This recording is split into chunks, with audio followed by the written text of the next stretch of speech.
Siguro, gusto ko yung lightness niya. Very fun siya kasama sa set. And hindi siya mayabang. Yun yung gusto ko.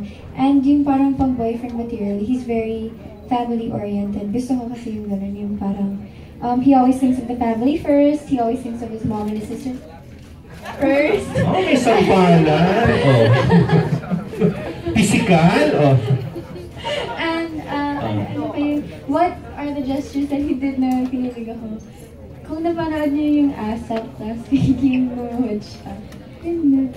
Ano? Parang kilig na kilig ka na kung ano sinasabi mo. Ano? Lumuhod siya sa harap mo. Tapos? Ewan ko, kinis niya yung kamay ko. Kinis niya yung kamay mo. Kamay pa lang yun, kinilig ka na ng ganyan, ha? Yung mga malitong surprise na mga konting bagay, pero... Nadali lang mamaya ka pa eh. Hindi mo na Liza. Ano pa yung, bukod dun sa kisa, kasi recent lang yung sa ASAP. Ano yung mas ginawa niya pa in the past? Dati. Ano yung ginawa mo para sa akin? Mamaya pa daw ako eh, sabi yun. Hindi mo maalala. For my birthday, binigyan niya ako ng necklace. Ng ano? Necklace.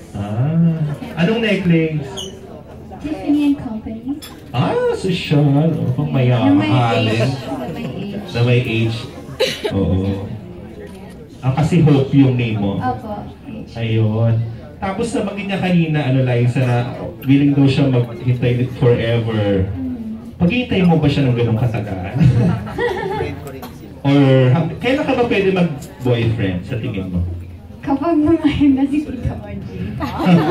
Kailan yun? Tita Oji, kailan daw? Si OG lang talaga yung ayaw. Ako, hahahag. Ay, siguro. Si OG tatanungin mo, 28 years old siguro yung gusto mo.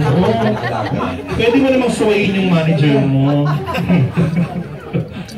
So kung ikaw ba gusto mo na, Liza? Ano ba? Kung ikaw ang masusunod, gusto mo na, pwede ka na sa tingin mo, ready ka na? Why not? Dati mabilis na hindi ang sagot mo, ha? Nag-iisip ka na, ha? Relax, it's just pag-ibig. Joke lang. Ngayon, hindi pa naman.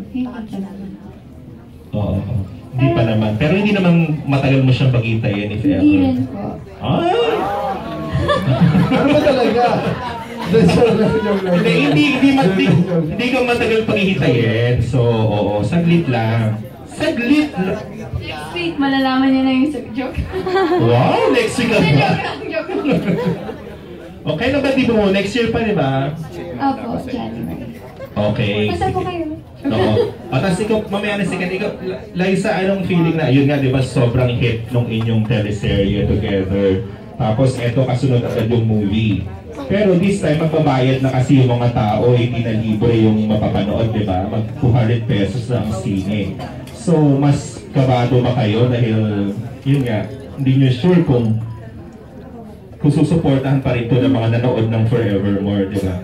Opo, syempre kinakabahan kasi people are going to pay to watch. And syempre when they pay, gusto mo, sulit yung, kahit ako, kapag nanonood ako ng movie, gusto ko sulit yung pinayaran ko.